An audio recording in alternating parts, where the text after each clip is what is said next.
Mike Davis of the Article 3 Project joins us now. Mike, we're seriously in uncharted waters here. Is this a direct assault on the First Amendment? Absolutely. This is outrageous. This is blatantly unconstitutional. You have this deranged Biden special counsel, Jack Smith, teaming up with this partisan D.C. Obama judge, Tanya Chutkan, to put this gag order on a criminal defendant. If there is anyone in America who has the right to speak out against the prosecutor, judge, and the process, it is a criminal defendant. And this criminal defendant just happens to be the leading presidential candidate. These Democrats impeached Trump twice. They brought 4 bogus indictments against him for non-crimes. They're trying to bankrupt his family business with a bogus civil fraud lawsuit in New York, and this is all backfiring. Trump's poll numbers are going up, and so now this is the Hail Mary by Democrats. They simply want to silence a criminal defendant during his criminal proceedings. This is illegal. It's unconstitutional. It's outrageous. It's un-American.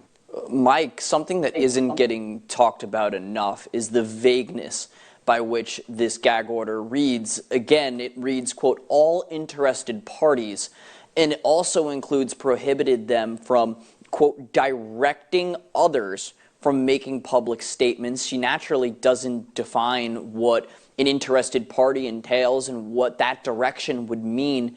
Was this ambiguity in the gag order intentional from the judge?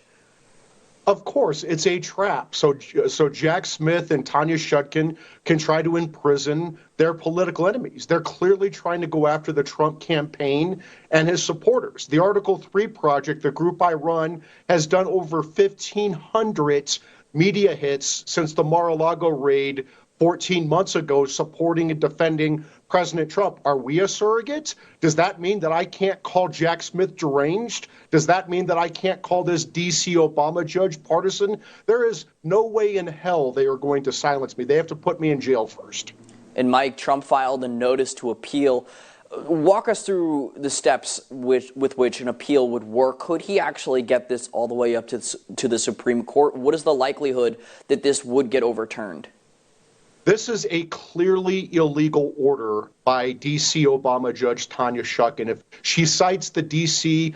local criminal rules, 57.7c, 57.7c talks about protecting the rights of the accused to a fair trial. The Sixth Amendment protects the criminal defendant, not the government, the right to a fair trial. The First Amendment protects American citizens, not the government's right to speak out. This is clearly illegal under the local rule she cites. It's clearly unconstitutional under the First Amendment and the Sixth Amendment. The D.C. Circuit should vacate this order, but the problem is the D.C. Circuit is stacked with Obama partisans. So the Supreme Court has discretionary review. They don't have to take this case, but they absolutely must take this case because we don't live in a third world Marxist hellhole where you can gag your political enemy.